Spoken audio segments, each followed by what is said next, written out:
C'est vrai que Aulnoye-Aymeries, c'est une ville où on accueille l'un des plus grands festivals français, les Nuits Secrètes.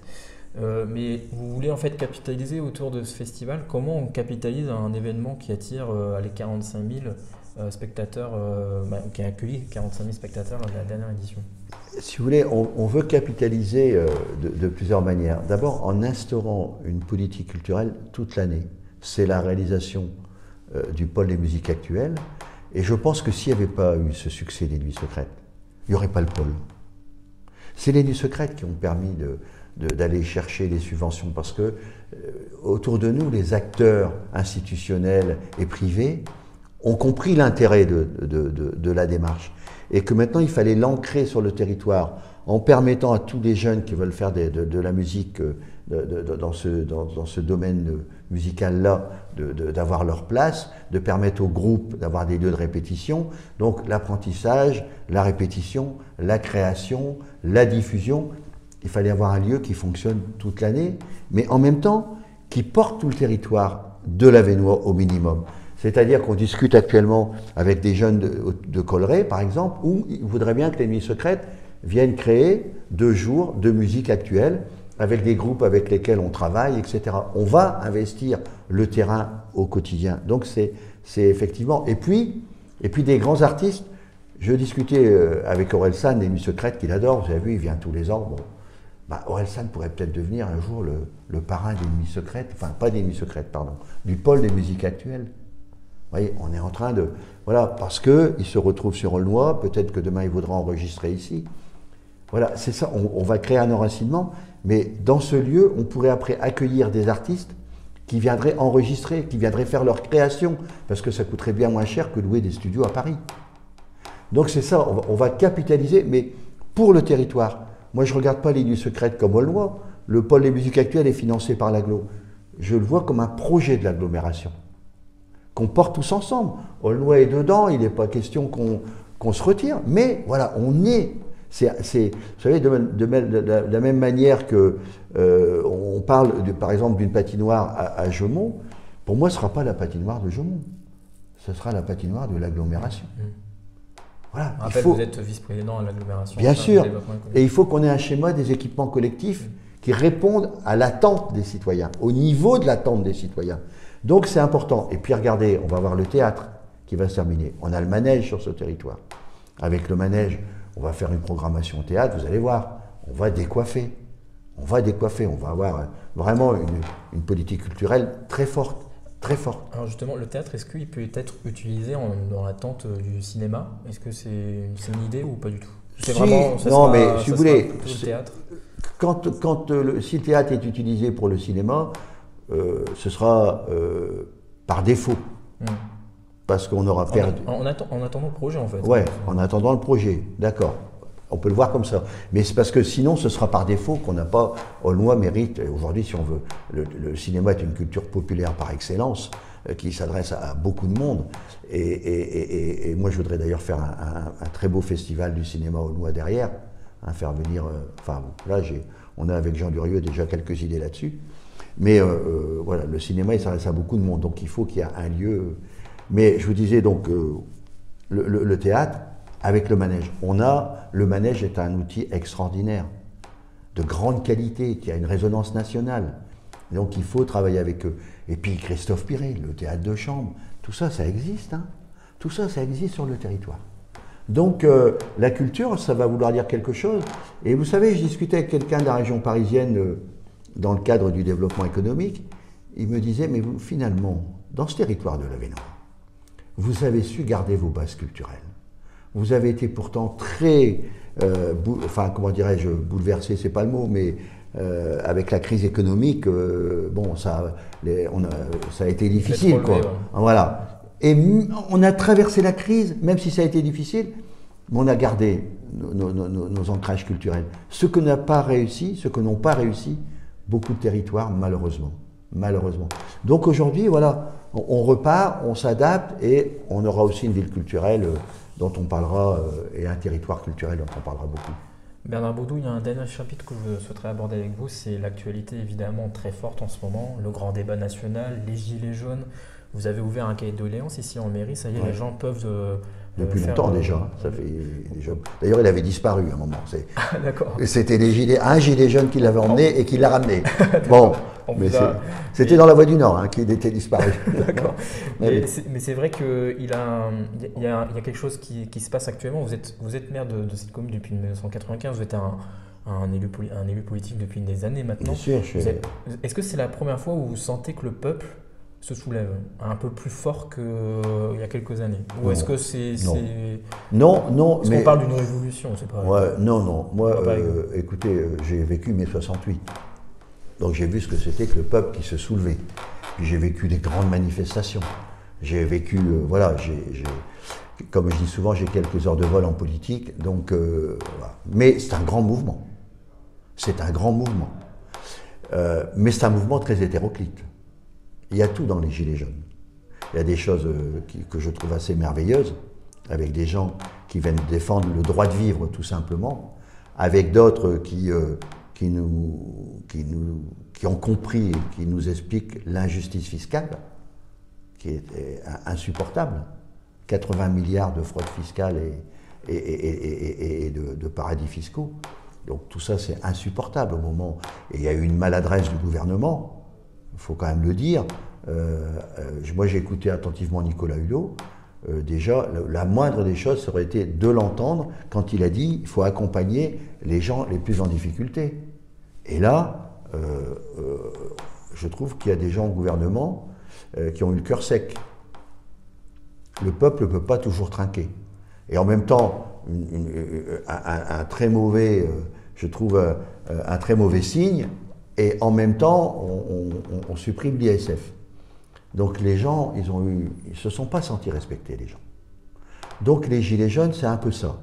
Après, moi, quand je vois ce qui s'est passé à Paris et dans certaines villes où on a cassé, c'est pas mon truc. Moi, je me suis battu toute ma vie, j'ai jamais éprouvé le besoin de casser. Après, j'entends des attaques de journalistes, j'entends ce qu'on a fait à la Voie du Nord, je ne suis pas d'accord. Je ne suis pas d'accord. Une démocratie sans la presse n'existe pas. Et sans la liberté des journalistes, il n'y a pas de démocratie. Même si on n'est pas toujours d'accord avec eux. On peut avoir des débats, on peut avoir d'accord. Ça, c'est une chose. Mais ils ont d'ailleurs de ne pas être d'accord avec nous. C'est dans les deux sens. Mais ce n'est pas pour ça qu'on ne se respecte pas et qu'on ne permet pas effectivement aux journalistes de faire leur travail. Puis j'ai entendu aussi quelquefois des propos racistes qui me choquent. Donc je dis attention, c'est très hétéroclite ce mouvement. C'est très hétéroclite. Donc je suis attentif. Cela étant, il y a une expression qui correspond à vraiment au niveau de notre peuple à une colère qu'il faut savoir entendre. Et effectivement, il y a le cahier de doléances. Il y a des choses importantes qui sont intéressantes qui sont dans ce cahier de doléances. Qu'est-ce que vous avez retenu? Moi, j'ai retenu l'injustice fiscale, par exemple. J'ai retenu le droit d'être consulté sur des grands dossiers. Je pense que c'est important. Vous êtes favorable au RIC? Je suis favorable à des référendums où on interroge et on discute avec le peuple, avec une thématique qui prendra le pas sur le politique. Pourquoi je dis ça? Quand on vote pour élire un président de la République, bien sûr qu'il y a des thématiques politiques, mais le final de tout ça, c'est toujours l'élection du président de la République. Quand on vote sur un référendum, on vote sur un contenu. On ne va pas élire un homme. On va débattre d'un sujet. Et moi, sur les questions d'environnement et de développement durable, j'aimerais bien qu'il y ait un référendum. Et qu'il y ait un vrai débat dans ce pays. Et que ceux qui ne veulent pas créer les conditions pour que nos petits-enfants aient le droit de vivre plus tard, qu'ils s'expriment et on verra le débat. Est-ce que Noailles-Moriez va accueillir un grand débat? On va accueillir un débat. Est-ce qu'il sera grand? J'en sais rien. Mais il n'y a aucune raison qu'il n'y ait pas de débat à Aulnois. Je crois que... Mais ce n'est pas un débat organisé par le maire. Le maire sera facilitateur. C'est le préfet plutôt? Des choses, voilà. On est en train de... Bon, il y a un comité directeur des maires de France semaine prochaine, donc je vais m'y rendre. Mais vous savez, moi je crois que le problème aujourd'hui, c'est que la Ve République ne correspond plus du tout à l'organisation, à la société, à l'organisation, à la conception politique qu'on doit avoir pour faire fonctionner un pays aujourd'hui. Nous sommes le seul pays à avoir, en Europe je parle, un des rares pays, je ne sais pas parce que j'ai peur de me tromper, mais qui a un régime présidentiel. Si vous regardez les grandes démocraties, l'Allemagne, l'Angleterre, l'Italie, etc., ce sont des régimes parlementaires. Et la crise qui est là, elle serait politiquement moins difficile à résoudre avec un Parlement qui pourrait... On le voit en Belgique également, c'est très problématique également ce qui se passe. Bien sûr. Donc, si vous voulez, il est grand temps, la Ve République, elle a eu ses heures de gloire pour ne rien dire de plus, maintenant c'est râpé, c'est râpé. Il faut passer à autre chose. Et je pense qu'on tarde trop à réformer un fonctionnement politique dans notre pays qui ne correspond plus du tout à l'attente des jeunes. Après, quand j'entends dire on va diminuer le Parlement par 2, on va diminuer le nombre de sénateurs par 2, si c'est la solution pour régler les problèmes du pays, je suis un maire heureux. Je me dis ça va être facile. Mais que les gens ne se trompent pas sur ces mesures populistes et démagogiques. Pour régler les problèmes de notre pays, c'est bien plus compliqué que diminuer le nombre de parlementaires, de ceci ou de cela. Hein, ce serait vraiment trop simple.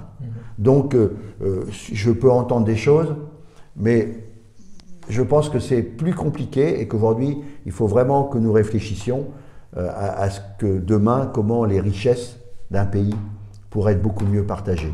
Et là, ça permettrait d'avancer. On l'a vu au Congrès des maires avec Emmanuel Macron, le rapport entre le maire et le président de la République se sont très détériorés ces derniers mois. Là, il essaie de reprendre un petit peu les choses en main, enfin en tout cas, il essaie de débattre avec eux aujourd'hui. Voilà, il essaie de faire un pas en avant. Est-ce que vous avez eu l'impression à un moment donné d'avoir été un petit peu d'avoir été oublié, ou alors il y a beaucoup de maires qui aujourd'hui ne veulent plus exercer cette fonction. Vous, est-ce que concrètement à un moment donné vous avez réfléchi à ça? Bien sûr, bien évidemment, tous les maires se posent ces questions-là. Il y a un maire sur 2 qui ne veut plus se représenter. C'est ça. On est toujours en train de nous en remettre sur la tête. On est responsable de tout maintenant. On est responsable de tout. Et sans arrêt, après, les gens, c'est des problèmes très compliqués et qu'on est pris à partie, quoi. Les maires sont pris à partie. Vous savez, on dit toujours la différence entre un maire et peut-être quelquefois un député ou le président de la République ou un ministre. Nous, tous les jours, on est à portée d'engueulade. Voilà, tous les jours. Et être à portée d'engueulade, c'est pas pareil que... Voilà, hein, c'est pas pareil. Donc, quelquefois, c'est lourd et il y a des maires qui se désespèrent. Parce que aussi, il y a quelquefois dans la population des gens qui veulent tout et tout de suite. On veut tout de suite, on ne veut pas payer d'impôts. Bon, et donc, on nous demande l'équation impossible. Donc, il y a des maires qui se désespèrent. Après, vous savez, heureusement, il y a plein de gens qui nous accompagnent, qui sont autour de nous, qui nous aident à construire la ville, dans les associations, et ça, c'est merveilleux. C'est ce qui... Alors, vous savez, quelquefois, tous les soirs, on peut avoir envie d'arrêter, et tous les matins, on rencontre les gens et on a envie de repartir. Parce que c'est très contrasté, c'est très difficile. Ici, il y a un projet qui ne sera jamais terminé, mais il y a des choses que j'ai lancées que je pense qu'il faut terminer. Mais ça m'interpelle, le climat dans lequel on nous demande de travailler. Et je dis aux Français, ils ont la chance d'avoir des élus locaux très dévoués. Parce que je les vois tous, je ne parle pas de moi en particulier. Je les vois, très dévoués, très proches. D'ailleurs, c'est quand même l'élu qu'ils préfèrent. Hein. Dans les sondages, c'est toujours le maire qui arrive en tête.